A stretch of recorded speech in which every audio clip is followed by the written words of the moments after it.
मैं समय हूँ। या तो हम शत्रु के सामने अपना दी बेस्ट देते हैं या तो मित्र के लिए देते हैं। कलयुग में इन दोनों का ही अभाव होगा।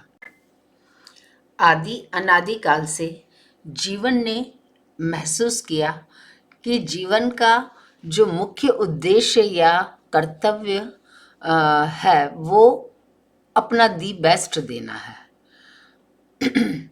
सभी प्रकार की सभ्यताओं और संस्कृति ने इस दी बेस्ट को अपने अपने तरीके से अपनी अपनी ज्योग्राफिकल, पॉलिटिकल, सोशल रिक्वायरमेंट के अनुसार उसे डिफाइन किया है।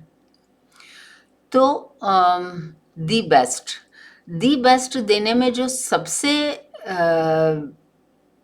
अधिक सहायता करता है या जो स्थिति सबसे महत्वपूर्ण अपना कंट्रीब्यूशन देती है, अपना रोल प्ले करती है, वो है मित्र का होना और शत्रु का होना। या तो हम शत्रु के सामने अपना दी बेस्ट देते हैं या तो मित्र के लिए देते हैं। कलयुग में इन दोनों का ही अभाव होगा। मित्र हमेशा घात लगाए बैठे रहेंगे और शत्रु हमेशा शत्रुता कलयुगी व्यक्ति किससे करता है? अपने से कमजोर से। और जब वो देखता है कि अरे ये तो ताकतवर है, जब कमजोर पलटकर जवाब देता है और आक्रमणकारी जब ये देखता है कि अच्छा ये मेरी कैलकुलेशन मिस्टेक थी, ये तो कमजोर नहीं है या इसे दांव पेच पेच चलाने आते हैं, तो वो माफी मांग लेता है। तो कहानी वहीं खत्म हो जाती है।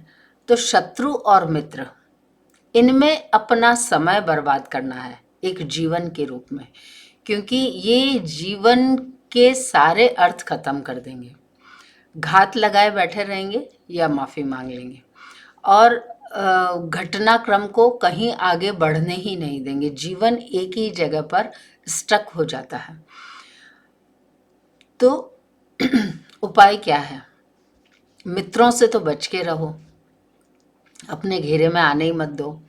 अब रहे शत्रु, तो शत्रु को एक ही उपाय है कि उसकी शक्ति बढ़ा दो, क्योंकि उसको पलट के जवाब देने पे तो वो वापस आपको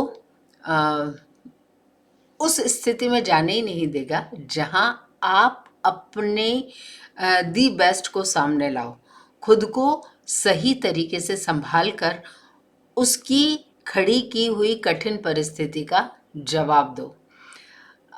राजनेताओं का जीवन इसका सीधा सीधा उदाहरण है और निजी जीवन में तो हम रोज ये तमाशा देखते ही हैं। तो इसका एक ही उपाय है कि शत्रु को भी अपना समय मत दो। समय सबसे कीमती वस्तु हमें मिली है।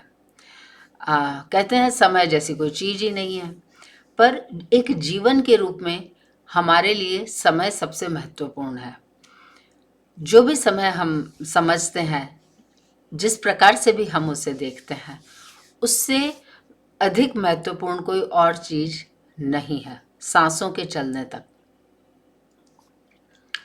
तो शत्रु से भी पंगा मत लो, उसकी शक्ति बढ़ा दो। यदि वो देखो कि ये अब नहीं मान रहा है तो उसकी शक्ति बढ़ा दो।